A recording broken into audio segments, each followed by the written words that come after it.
पर जनता अपनी सरकार को खुद चुनती है और इस तरह से हमारे इंडिया में इस तरह से रीजनलिज्म या सेक्टेरियन बेसिस पे कोई गवर्नमेंट नहीं है। ये बेसिक डिफरेंस है। और जो हमारा इराक का कॉन्स्टिट्यूशन है ना, इराकी कॉन्स्टिट्यूशन को सेक्टेरियन पावर शेयरिंग भी कहते हैं या कॉन्सोटियनलिज्म भी कहते हैं, जो कि किस पे बेस्ड है, मुहासासा तैफिया। मुहासासा तैफिया मतलब एक तरह से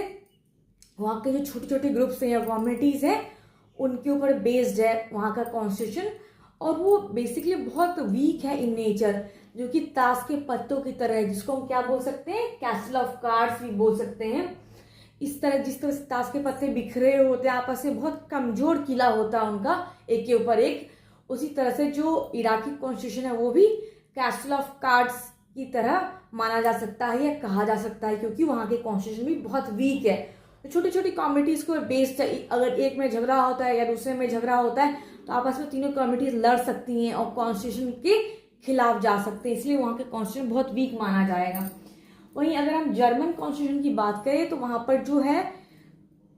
वहाँ की जो कॉन्स्टिट्यूशन है वो एथनिक आइडेंटिटी को पॉपुलरली डिफाइन करती है और उसको वैल्यू देती है।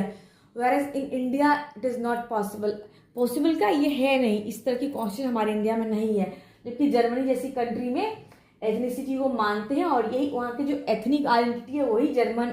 आइडेंटिटी को फॉलो करती है, यानी कि जो वहाँ की एथनिक आइडेंटिटी है वो ही मेनली और इम्पॉर्टेंटली वहाँ के लोगों की आइडेंटिटी डिफाइन करती है ऑन पॉलिटिकल लेवल और नेशनल लेवल। वहीं अगर हम यूएसए की बात करें तो यहाँ का जो कॉन्स्टिट्यूशन है उसके बारे में हमारे एनसीईआरटी में दिया गया है कि किस तरह से वहाँ की जो कॉन्स्टिट्यूशन है वो वहाँ पे सारी बातें लिखी हुई नहीं है, बट बहुत जो भी बातें वहाँ पर कॉन्स्टिट्यूशन के अंदर मानी जाती हैं उसके बारे में बोला गया है कि यूएसए में जो है एथनिक आइडेंटिटी फॉलो नहीं होती है। और साथ ही साथ वहाँ का जो कॉन्स्टिट्यूशन है, खास करके अगर हम यूनाइटेड किंगडम की बात करें तो do not have one single document that can be called constitution. वहाँ पे कोई भी ऐसा सिंगल डॉक्यूमेंट नहीं है जो कि पूरी तरह से लिखा गया हो और उसको ही हम कॉन्स्टिट्यूशन कह सकते हैं।